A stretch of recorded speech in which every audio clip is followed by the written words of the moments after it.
هذا القرآن يوحدنا لطريق الخير يوجهنا الله تعالى أنزله ورسول الله معلم. بسم الله الرحمن الرحيم. سورة البقرة مدنية 206 أو 87 آية. بسم الله الرحمن الرحيم. ألف لام ميم. الله أعلم بمراده بذلك. ذلك أي هذا الكتاب الذي يقرأه محمد صلى الله عليه وسلم لا ريب شك فيه أنه من عند الله. وجملة النفي خبر مبتدأه ذلك والإشارة به للتعظيم. هدى خبر ثان هاد للمتقين الصائرين إلى التقوى بامتثال الأوامر واجتناب النواهي لاتقائهم بذلك النار.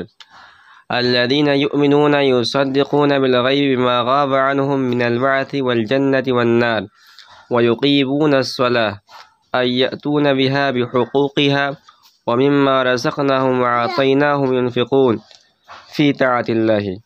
والذين يؤمنون بما أنزل إليك أي القرآن وما أنزل من قبلك أي التوراة والإنجيل وغيرهما وبالآخرة هم يوقنون يعلمون. أولئك الموصوفون بما ذكر على هدى من ربهم وأولئك هم المفلحون الفائزون بالجنة الناجون من النار. بقرة مدنية 206 أو 87 آية. سورہ بقرہ مدنی ہے اور اس صورت کے اندر 286 یا 87 آیتیں ہیں۔ یہاں ہم شروع کے اندر کچھ بنیادی باتیں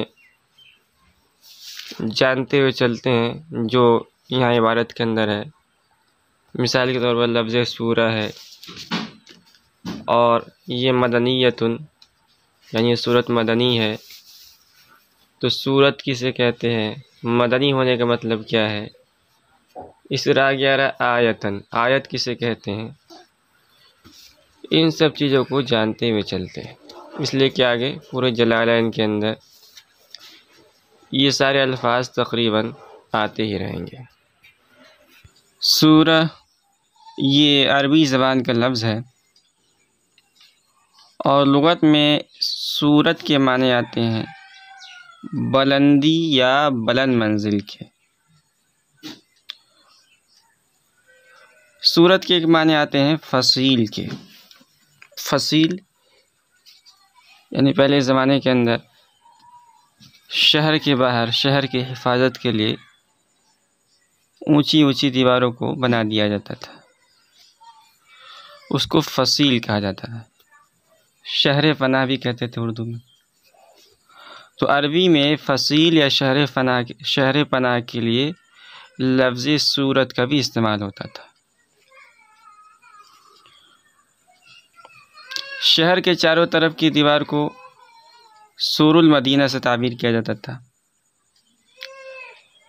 قرآنی صورتوں کو سورت کہنے کی ایک وجہ یہ بھی ہے کہ یہ اپنے مضامین کو اسی طرح احاطہ کیے ہوئے ہوتی ہے جس طرح فصیل شہر کا احاطہ کیے ہوئے ہوتی ہے۔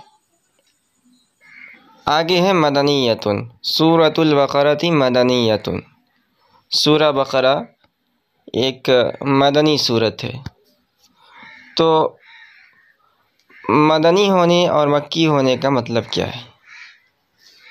تو اس سلسلے میں مفسرین کے کئی اقوال ہیں، جن میں سے 2 قول ہم آپ کے سامنے ذکر کرتے ہیں۔ پہلا قول جو بظاہر درست نہیں ہے وہ یہ ہے کہ جو صورت مکے کے اندر نازل ہوئی ہیں وہ مکی ہیں اور جو مدینے کے اندر نازل ہوئی ہیں وہ مدنی ہیں۔ دوسرا قول یہ ہے کہ جو صورتیں مدینہ طیبہ کی ہجرت سے پہلے نازل ہوئی ہیں ان کو مکی کہا جائے گا، ان کو مکی سورت سے تعبیر کیا جاتا ہے، اور جو مدینہ طیبہ کے ہجرت کے بعد نازل ہوئی ہیں ان کو مدنی سورت کہا جاتا ہے۔ آگے ہے آیت۔ آیت کے لفظی معنی آتے ہیں نشانی کے، چند کلمات کے مجموعے کو آیت کہا جاتا ہے، لیکن جو فواتح سور ہیں جیسے والفجر ہے، والفجر وليال عشر، اور والعصر، سورہ ضحیٰ کے شروع میں ہے والضحیٰ، الف لام میم طٰہٰ، اس طرح کے الفاظ، اور اسی طرح مدھامتان، یہ سب باوجود کہ ایک کلمہ ہے لیکن یہ بھی ان کو بھی آیت کہا جائے گا۔ بسم اللہ الرحمن الرحیم۔ حضرت امام ابو حنیفہ رحمۃ اللہ علیہ اور فقہائے مدینہ و بصرہ اور فقہائے شام کی رائے یہ ہے کہ بسم اللہ یہ کسی سورت کا جز نہیں ہے، محض تبرکاً اور 2 صورتوں میں فصل کرنے کے لیے نازل کی گئی ہے۔ چنانچہ بخاری مسلم کی روایت میں ہے کہ حضرت صلی اللہ علیہ وسلم اور حضرت ابو بکر عمر رضی اللہ عنہما الحمدللہ سے نماز شروع فرماتے تھے۔ حضرت امام شافعی، عبداللہ ابن مبارک اور قرائے مکہ و کوفہ کی رائے یہ ہے کہ بسم اللہ یہ سورہ فاتحہ کا جز ہے۔ الف لام میم اللہ اعلم بمرادہ، الف لام میم، اللہ ہی خوب جانتا ہے کہ اس کی ان حرفوں سے کیا مراد ہے۔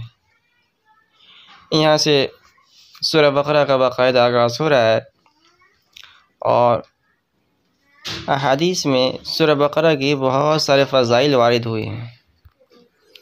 مسند امام احمد میں ہے کہ آپ صلی اللہ علیہ وسلم نے فرمایا کہ سورہ بقرہ بمنزلہ کوہان قرآن ہے۔ اسی طرح بخاری مسلم کی ایک روایت میں ہے کہ حضرت اسید ابن حضیر رضی اللہ تعالیٰ عنہ رات کو سورہ بقرہ کی تلاوت فرما رہے تھے کہ اچانک قریب بندھا ہوا ان کا گھوڑا بدکنے لگا۔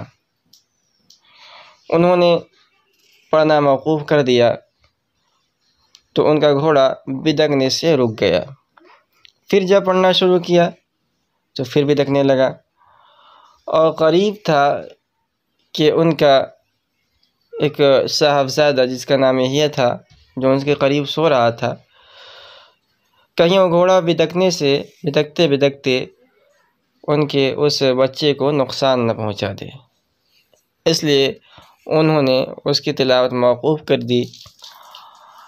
آسمان کی طرف نگاہ اٹھائی تو دیکھا کہ ایک نورانی سائبان نظر آیا جس میں مشعلیں روشن تھیں۔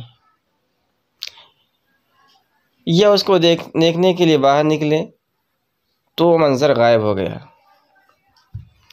صبح کو یہ ماجرا انہوں نے حضور پاک صلی اللہ علیہ وسلم کی خدمت میں عرض کیا تو آپ صلی اللہ علیہ وسلم نے فرمایا کہ وہ ملائکہ تھے جو تمہاری آواز سن کر آئے تھے، اگر تم پڑھتے رہتے تو صبح تک ملائکہ موجود رہتے اور لوگ ان کو آنکھوں سے دیکھ لیتے۔